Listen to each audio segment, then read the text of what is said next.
Сәлеметсің бе озат оқушым, бүгін бізде 46-шы сабақ ондықтарды қосу және азайту, ондықтар мен есептеуді орындап үйренетін боламыз. Бірінші тапсырма, тұшпараны сана, балалар тұшпараның неше ондығын дайындады. Суретке қарайық, иә, мұнда бірнеше тұшпаралар тұр, иә? Әр тақтайда 10 тұшпарадан екен, иә, санасақ. Сондай бізде неше тақтайша тұр тұшпарамен? 1, 2, 3, 4, 5 тақтайша екен. Барлығын қоссақ 50 тұшпара болады. 50 дегеніміз ол 5 ондық, яғни тұшпараның 5 ондығын дайындаған екен, иә балалар? Енді астындағы есептерді шығарып көрейік. 30-ға 20-ны қоссақ 50 болады. 50-ден 20-ны азайтсақ 30 болады екен. 50-ден 30-ды азайтсақ 20 қалады.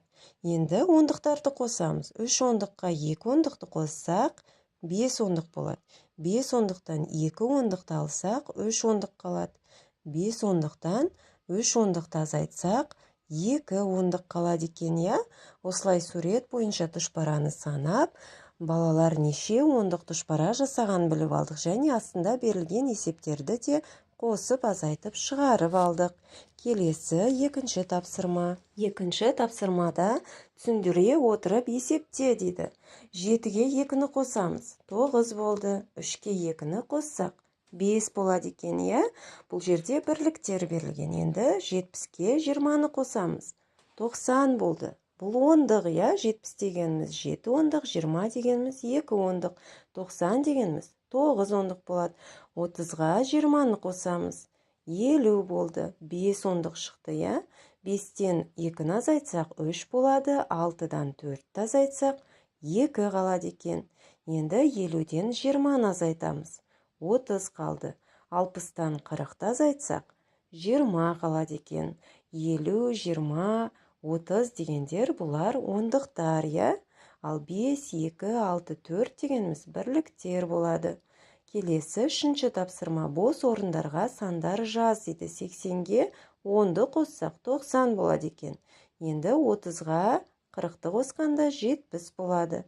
70-тен нешені азайтқанда 50 қалады? 20-ны азайтсақ 50 болады екен, иә? 40-ты қандай саннан азайтсақ 50 қалады? Ойланып көрейік. Немесе 50-ге 40-ты қоссақ қандай сан шығады? Соны бос орынға жазамыз. 40-қа 50-ді қоссақ 90 болады, иә? 90-нан 40-ты азайтсақ 50 қалады екен. Осылай қосып, азайтып, бос орындарда тұратын сандарды да тауып алуға болады екен, иә? Бұл жерде бізде ондықтар берілген, иә? 70, 20, 50 деген сандардың барлығы ондықтар болады. Осылай біз қосып және азайтып, бос орындарға керекті сандарды жазып алдық. Келесі төртінші тапсырма. Сен зерттеушісің. Қай фигураны таңдау керек дейді. Мына жерде бірнеше фигура берілген. 3 түрлі, дөңгелек, 3 бұрыш және 4 бұрыш. Және олардың ішінде тағы да фигуралар көрсетілген: көк түсті, жасыл және сары түсті, иә? Енді осы белгілеріне қарай біз мұнда сұрақ белгісі тұрған жерге мына берілген 6 фигураның біреуін қою керек екенбіз. Дұрыс таңдап қою керекпіз, иә? Мысалға қара, бірінші қатарда көк, жасыл және сары түсті тұр, иә? Көк 3 бұрыш, жасыл 4 бұрыш, сары домалақ тұр. Енді екінші қатарда сары, көк, жасыл тұр. 3 бұрыш, 4 бұрыш, домалақ болып, иә? Фигуралар. Ал енді ең соңғы қатарда 2 фигура тұр. Үшінші фигура белгісіз. Соның орнына біз тиісті фигураны дұрыс қойып таңдайық. Бізде 4 бұрыш, домалақ тұр. Енді бізге 3 бұрыш фигураны қою керек, иә? Енді оның ішіндегі фигуралдарды қарайық. Жасыл түсті бар және сары түстісі бар.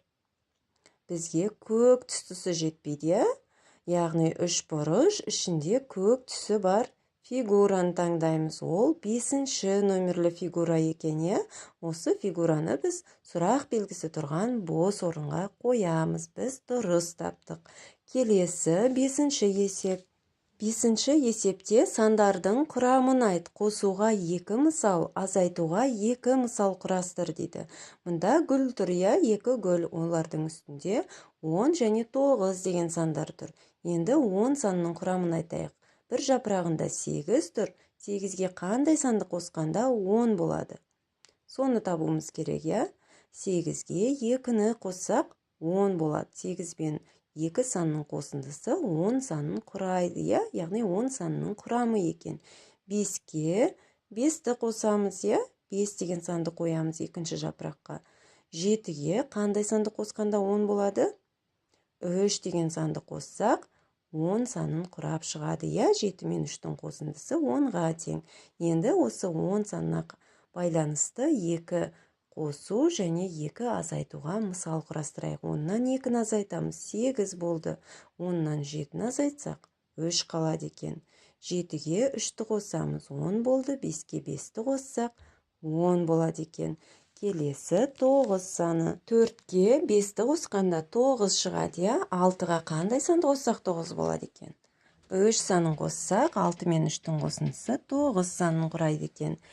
1-ге 8-ді қосқанда 9 болады, Енді осы 9 санына қатысты 4 мысал құрастырайық. 9-дан 5-ті азайтамыз, 4 қалды. 9-дан 6-ны азайтсақ, 3 қалады, 4 пен 5-тің қосындысы 9-ға тең. 6 мен 3-тің қосындысы да 9 болады екен. Осылай біз 10 және 9 санның құрамын есептеп біліп алдық. Мінеки озат оқушым, біздің бүгінгі сабағымыз осымен аяқталды. Түсінбеген сұрақтарың болса, комментарий бөліміне жаза кете ғой. Бұйырса, мен саған міндетті түрде жауап беремін. Каналға тіркелмеген болсаң, тіркеліп ал. Келесі сабаққа дейін сау бол.